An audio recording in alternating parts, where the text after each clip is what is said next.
Okay, I'm going to tell you what the heck a Noosphere is, what it has to do with you having superpowers, and I'm going to talk about it in a way that it probably has been spoken about before. Okay, whoever knows me knows I can't pronounce for shit. So Pierre Teilhard de Chardin, he was a Catholic priest, but he almost got kicked out because of what I'm about to say. He was also a scientist, a paleontologist, and a lot of other cool things. He was what you call a vitalist, which some people equate with a soul, or what I call plasma, which I'm about to talk about. So him and this guy Vladimir and a bunch of other people came up with the concept Noosphere. Basically, they said that our Earth had been surrounded by a biosphere made of cells and matter that did not have conscious thought for a very long time. And now we were coming into this new age of the Noosphere.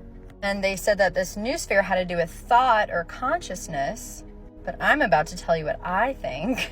Connect the dots like I always do. So the biosphere, just to correct myself, he said was made of biological life. So it was alive. It didn't necessarily have like consciousness or choice. I would call the biosphere inanimate plasma, which is the fourth state of matter in science. It has metaphysical and magical properties that a lot of people don't know about. Basically, think of it as this like invisible, shimmering, inanimate matter, like clay, that you can mold with your consciousness, or like it's also, I would call love. And these little animals or biosphere little animals are made fully of this love, but it's a neutral love where you could hurt someone because you're an animal and you don't have consciousness. So everything is neutral to them. They're just like surviving. But here's where the Noosphere comes in, which is possibly born out of the biosphere, which maybe consciousness was born out of this plasma. And now they're working in tandem together to create magic. He also said the biosphere, really quick, he called it complexity. That is literally another word in my mind for plasma. He said that or whoever wrote this blog might have said it's not him, but there's two infinites. The infinitely small is quantum mechanics.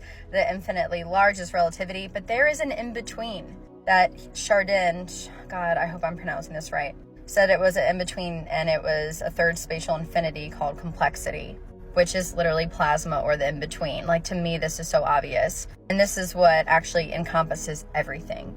Kind of like how a torus, it's like in between, but also outside of, and these things are in between it. But that's a whole nother video. And I think plasma is what brings life, what life arises out of, which would make complete sense. Like he said, in the Noosphere, it arises out of the biosphere or plasma.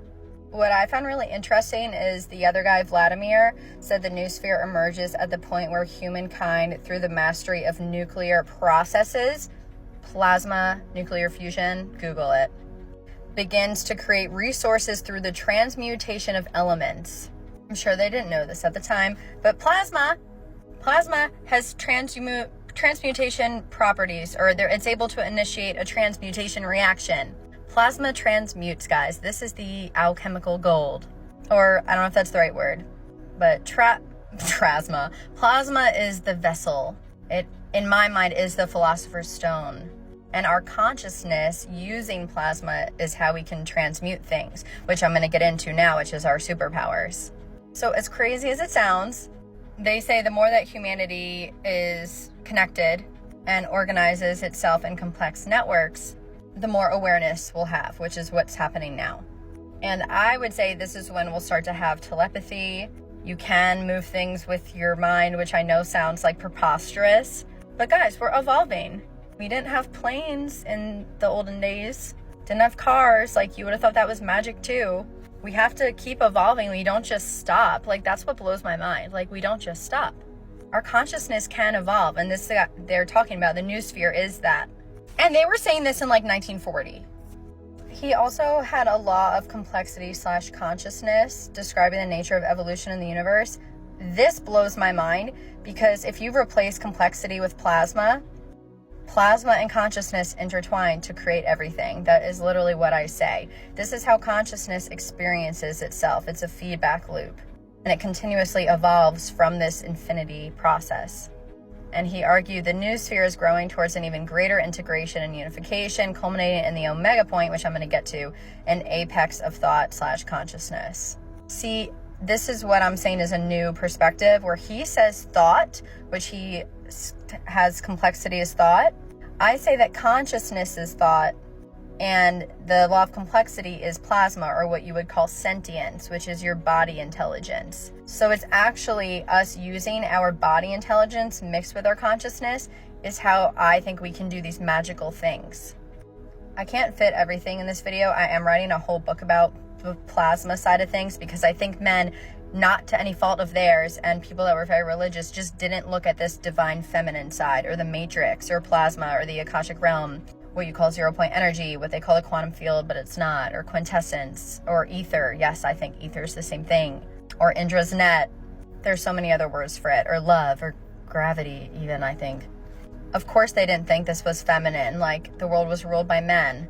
And of course they didn't think this way. We don't have to hate on anyone, but now we can have awareness of this and look at things different. So anyway, think of it as sentience / consciousness. Now I'll tell you what I think of the omega point, and then I will get into a little bit of superpowers. And just really quick to let you know what my definition of the noosphere is, instead of this thought noosphere, I would say it's this there's actually a cool color for it, like a pink, peachy, purple, fractal, multidimensional mix of consciousness and plasma. And we can use our consciousness and plasma or sentience to harness and plug into this field that we're actually always plugged into. But when we become aware of it, we actually will be able to evolve and do these things like telepathy, move things, work together as a community with just our consciousness alone and communicate in that way. I also think we'll have technological advances with this plasma that have to do with interdimensional communication, with traveling very fast to multiple places. I think Tesla was kind of working on these things. Okay, but I have to go. I have to move on right now. I'm actually going to say one more thing. This is actually the start of my book and is the best connection I've ever made, in my opinion, with plasma. So he has a quote that says, "Someday, after mastering the winds, the waves, the tides, and the gravity, the 4 elements, we shall harness for God the energies of love. And then for a second time in history of the world, man will have discovered fire." Oh my God. You guys, plasma is fire. Plasma, the energies of plasma are the energies of love. It's all about love. It's all about plasma. You can literally, you don't have to call it plasma, by the way. Well, you all know this is just my obsession. It can be literally called anything, okay? But this thing that I'm choosing to call plasma can be harnessed. And I know harness sounds very crazy, but I don't mean that in a way where it's owner. I mean it more as a relationship, which maybe it should have a different word like some people have said.